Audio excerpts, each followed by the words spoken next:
अपने अपने ब्लॉक में आकर क्वारंटाइन सेंटर में गए थे, और जब 14 दिन बीत गया, 15 दिन बीत गया, तो फिर वहां पर भी तुमने कहा था कि हम जॉब कार्ड देंगे, तुम लोग जॉब कार्ड लेके जाओ। बहुत सारे भोले भाले लोग जॉब कार्ड लेने के लिए वक्त से ज्यादा क्वारंटाइन में रहने का काम किया, और होश में आकर अपने हौसले को अपने मन में दबाकर तुम्हारा झूठी वादी के लिए तुम्हारा आधार कार्ड, क्या कौन कार्ड, जिसको जहां हमारा लेबर कार्ड को नहीं, उस लेबर कार्ड के बहाने से लोगों को कहा कि तुम लोगों को हम लोग लेबर कार्ड देंगे तब जाना। आपने लेबर कार्ड तो कुछ लोगों को देने का काम किया, क्या आपने उस मजदूर भाई को मजदूरी करने के लिए कोई काम, कोई फैक्ट्री खोला? इसी तरह से आप फिर कह रहे हैं कि आप आधार कार्ड बनाने के लिए हमसे दस्तखत कराइए।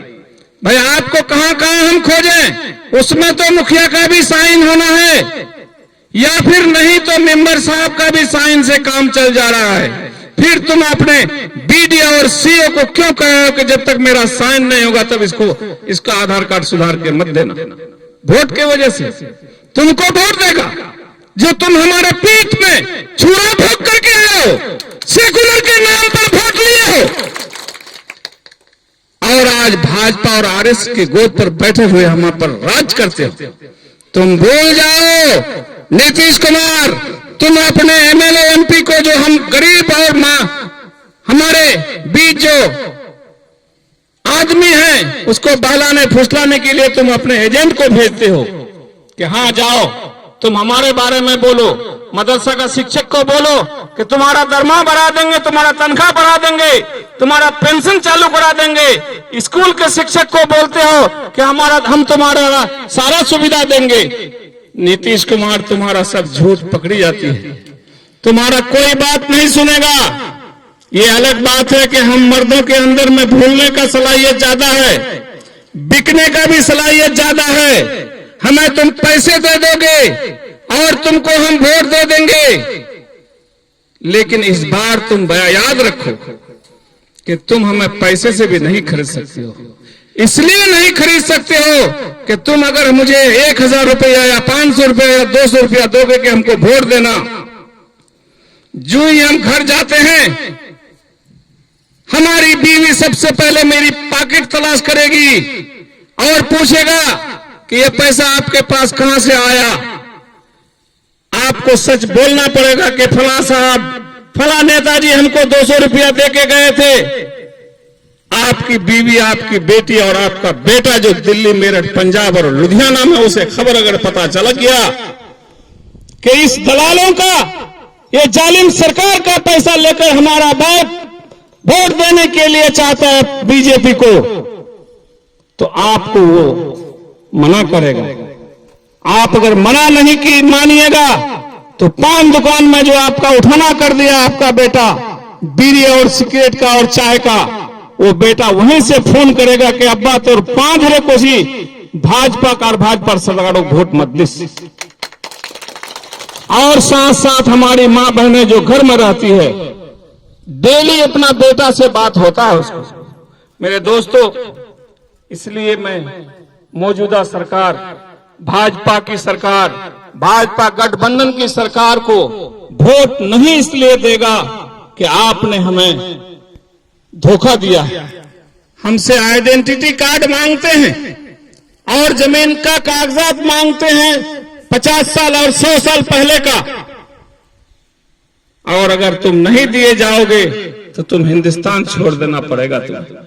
मैं पूछना चाहता हूं मौजूदा सरकार को, आंख में आंख डालकर सबको पूछिए, उंगली उठा करके पूछिए, ऐ बेशरम, तुम अगर हमको हिंदुस्तानी नहीं मानते हो तो अपने आप को पहले हिंदुस्तान की बड़ी कुर्सी से उतर के दिखाओ। चूंकि मेरा अगर हिंदुस्तानी होने का प्रूफ नहीं तो मेरा वोट का भी कोई प्रूफ नहीं। लिहाजा मेरा वोट को जब तुम कैंसिल करोगे तो तुम खुद प्राइम मिनिस्टर कुर्सी से उतर जाओ। मैं आप तमाम लोगों से गुजारिश करना चाहता हूं कि ये तो ऊंचा पैमाने की बात है, जहां पर हम लोग रहते हैं उस पर बात दो चार गुफ्तगू करूं। आज मैं 5 दिन पहले ब्लॉक के आगे से गाड़ी लेकर जा रहा था और वहां पर देखा कि तकरीबन 250-300 औरत और मर्द मिलाकर के लाइन लगा हुआ है।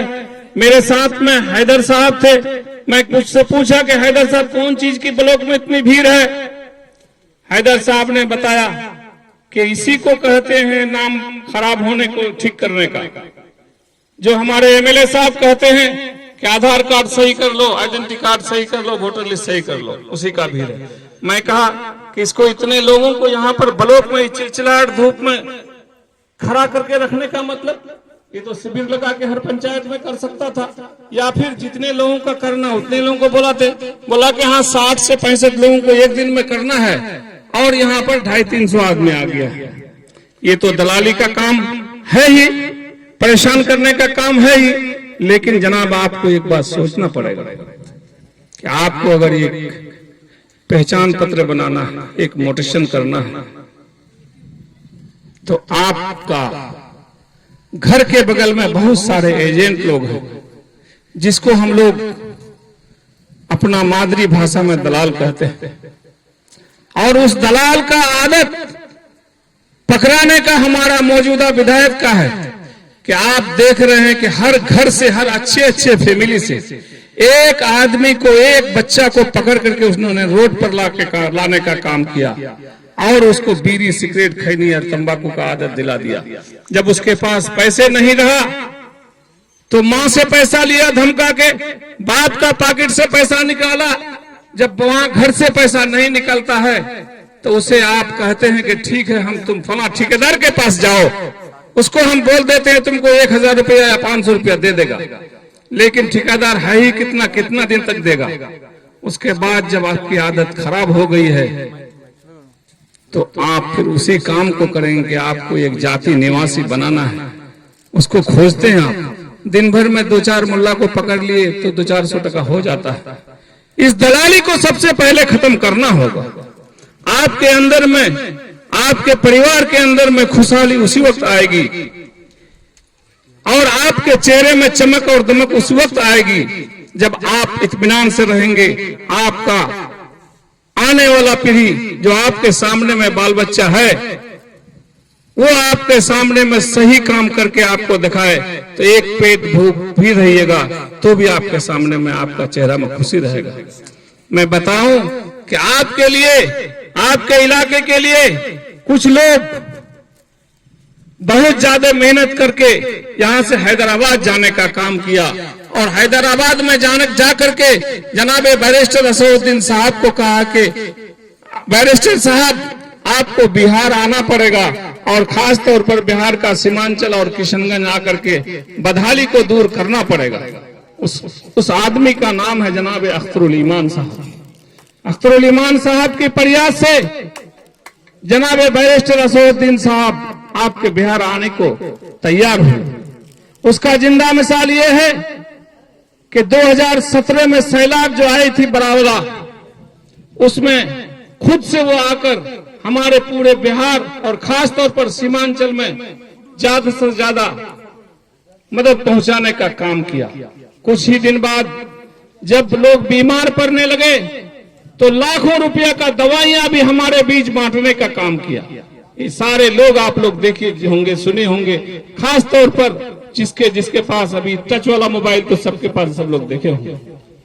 इस बदहाली को दूर करने के लिए मेरे दोस्तों हम लोगों को अज़्म लेना होगा कि अख्तरुल ईमान का मेहनत को कामयाब करने के लिए जनाब बैरिस्टर असदुद्दीन साहब और उसके छाप पर, उसके पतंग छाप पर आपको वोट देना पड़ेगा ताकि आपके साथ में कंधे से कंधा मिला के जो अख्तरुल ईमान साहब और बैरिस्टर असदुद्दीन साहब अज़्म लिए हैं आपके दुख सुख में हमेशा साथ रह सके।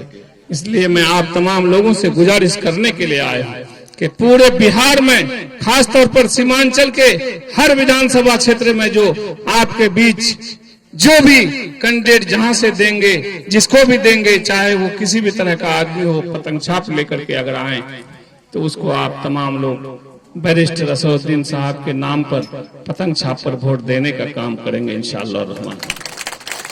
मेरे दोस्तों, वो ऐसे ही वोट नहीं मांगता है। हमारे कुरान पर, हदीस पर जब ये जालिम सरकार उंगली उठाया, हमारा कानून को बदला, 3 तलाक का कानून को लागू किया आपके सामने में, बाबरी मस्जिद को शहीद करने के बाद जश्न मनाया आपके सामने में, अभी आपके सामने में पिछले 5 तारीख को उद्घाटन करने का भी काम किया। मैं खास तौर पर हिंदू और दलित भाई से भी कहना चाहता हूं कि आप तमाम लोग दलित भाई एक बात याद कर लीजिए कि आपको वोट के लिए सिर्फ आपका नाम हिंदू रखा गया है, वरना